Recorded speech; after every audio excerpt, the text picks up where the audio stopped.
She was the woman who made everyone say, "Cheers."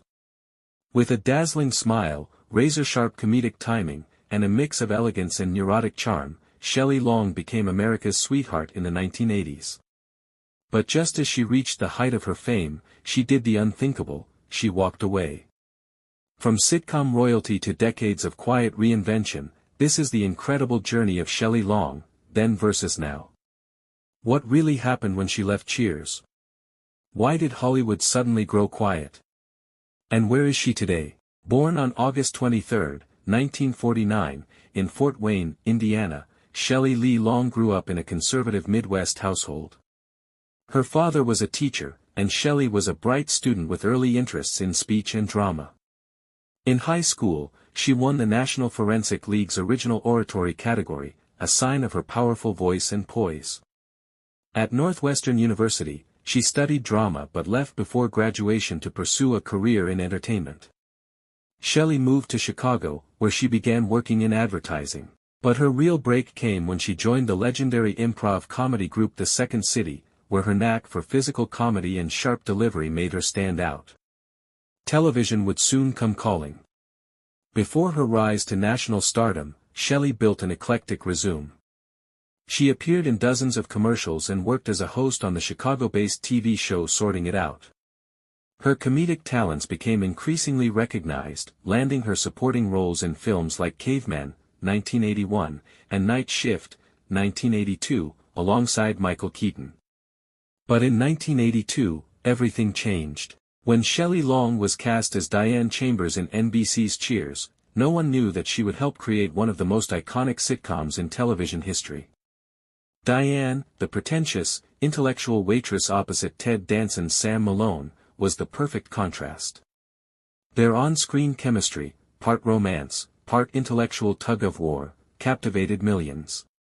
The show debuted to low ratings but grew into a phenomenon, thanks in no small part to Shelley's brilliance. She won an Emmy Award in 1983 for Outstanding Lead Actress in a Comedy Series and became a symbol of smart, witty women on television. But behind the scenes, things weren't always perfect. After 5 seasons, Shelley Long made a shocking choice: she left Cheers at the height of its success in 1987. Why? Shelley cited the desire to explore other roles and spend more time with her family. Critics speculated tension on set or misjudgment of her career path. Some accused her of vanity, others admired her bravery. Regardless of opinion, her departure was a major cultural moment, and it haunted her in the years that followed. Shelley Long returned to film with Troop Beverly Hills, 1989, a cult comedy that didn't initially make a splash but later gained massive popularity. Her other films, Hello Again, 1987, Don't Tell Her It's Me, 1990, showcased her comedic range, but none reached the impact of Diane Chambers. She received another Emmy nomination in 1992 for reprising her Cheers role on Frasier, proving she still had that magic.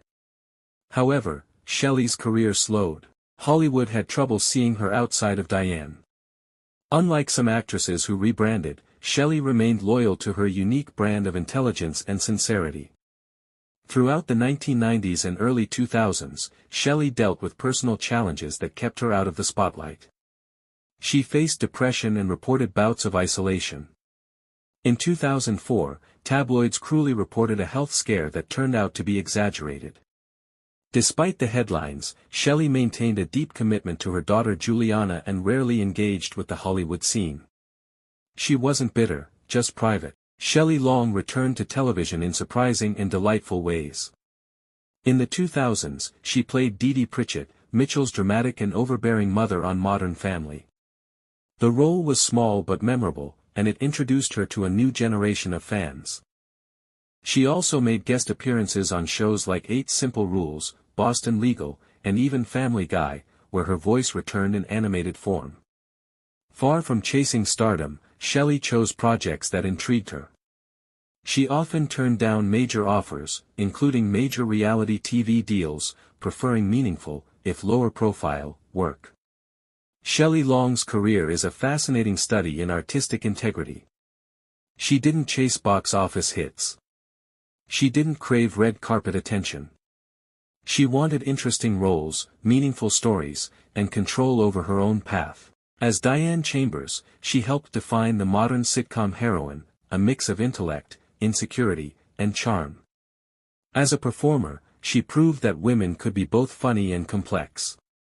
Shelley also quietly inspired a generation of actresses who didn't fit the mold of traditional beauty or girl next door simplicity. Today, Shelley Long lives a quiet life in Los Angeles, reportedly enjoying reading, gardening, and writing.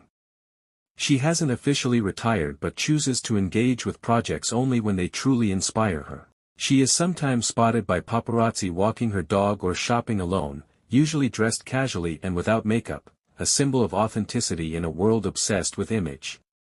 Despite internet hoaxes claiming otherwise, Shelley is alive and well in her 70s, embracing a peaceful, low-key lifestyle. She occasionally attends Cheers reunions or nostalgic interviews, but she's largely stepped away from Hollywood's glare.